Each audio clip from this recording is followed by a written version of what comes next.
اللہ تعالیٰ کے فضل سے آپ حضرات کے سامنے نماز کی فضیلت کے عنوان پر کچھ روایات بیان ہوئیں۔ نماز پڑھنا ہے،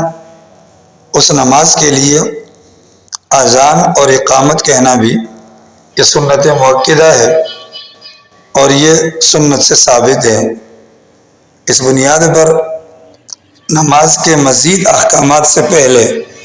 اور ان کے مسائل سے پہلے اذان اور اقامت کے بارے میں چند باتیں آپ حضرات سن لیں۔ یہ جو اذان ہوتی ہے یہ شاعر اسلام میں سے ہے، اسلام کی بڑی علامتوں میں سے ایک علامت ہے۔ ہماری فقہ حنفی کے بڑے امام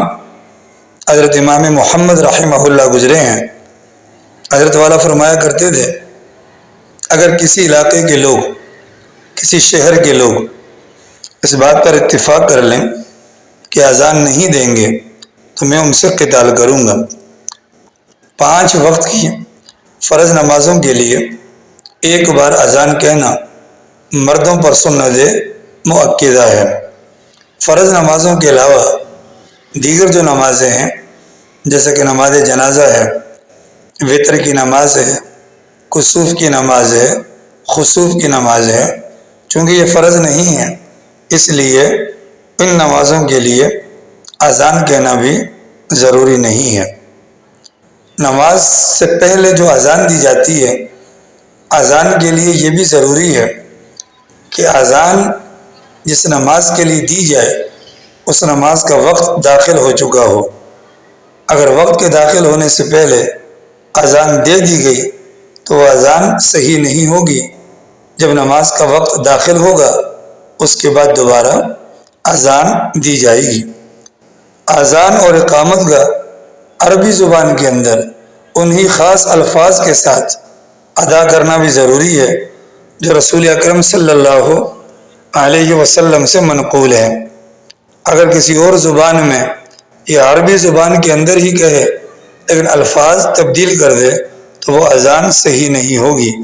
اگرچہ لوگ اس کو سن کر اذان ہی سمجھ لیں اور اذان کا مقصود اس سے حاصل بھی ہو، الفاظ کی تبدیلی پر بھی اذان معتبر نہیں ہوگی۔ یہ جو اذان ہے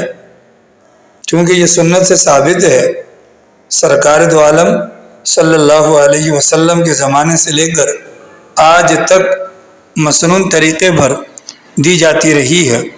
اس لیے اذان دینے کا ایک مسنون طریقہ بھی منقول ہے۔ اذان دینے والا باوضو ہو، کسی اونچے مقام پر یا مسجد سے الگ قبلے کی طرف منہ کر کے کھڑا ہو اور اپنے دونوں کانوں کے سوراخ کو شہادت کی انگلی سے بند کر کے اپنی طاقت کے مطابق بلند آواز سے یہ کلمات کہے۔ ابتدا کے اندر 4 مرتبہ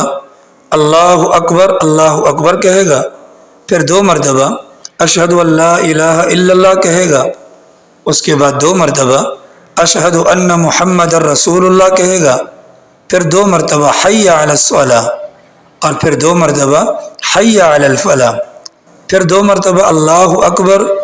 اور پھر 1 مرتبہ لا الہ الا اللہ۔ اذان کے دوران جب حی علی الصلاۃ کہے گا اپنے چہرے کو دائیں طرف کو موڑ لے گا لیکن سینہ قبلے کی طرف ہی رہے گا، اور انسان یعنی مؤذن کے جو قدم ہیں وہ بھی قبلے کی جانب ہی رہیں گے، اور جب حی علی الفلاح پر پہنچے تو حی علی الفلاح کہتے ہوئے بھی سینہ اور قدم اپنی جگہ پر قبلے کی جانب رکھتے ہوئے صرف اپنی گردن کو گھما لے گا۔ فجر کی نماز کے لیے جو اذان دی جاتی ہے اس میں حی علی الصلاۃ اور حی علی الفلاح کو جب ادا کر لے گا اس کے بعد ایک جملے کا اضافہ کرنا ہے، الصلاۃ خیر من النوم، الصلاۃ خیر من النوم، اور یہ کلمات بھی 2 مرتبہ کہنے ہیں۔ اس ترتیب سے دیکھیں تو عام جو 5 وقت کی اذان ہوتی ہے نمازوں کی، ظہر، عصر، مغرب، عشاء، ان میں جو اذان دی جاتی ہے ان کے کل الفاظ بنتے ہیں 15، اور فجر کی اذان کے اندر چونکہ الصلاۃ خیر من النوم کا اضافہ ہوتا ہے، اس بنیاد پر فجر کی اذان کے اندر جو الفاظ بنتے ہیں وہ 17 الفاظ ہوتے ہیں۔ جو مؤذن ہو اذان دینے والا اس کی یہ بھی ذمہ داری ہے الفاظ کے جو اذان کے جو الفاظ ہیں ان کی ادائیگی کے اندر طریقہ کار وہ اختیار کرے کہ جو گانے کے مشابہ نہ ہو، آواز کو نہ تو بالکل پست کرے نہ ہی بالکل بہت زیادہ چیخ کر، بلکہ درمیانے درجے سے تھوڑا بڑھا کر آواز کو بلند کرے۔ اذان جب دینے لگیں اللہ اکبر جب ابتدا میں کہیں تو 2 مرتبہ کہنے کے بعد اتنی دیر تک خاموش رہے کہ سننے والا اگر اس کا جواب دینا چاہے تو وہ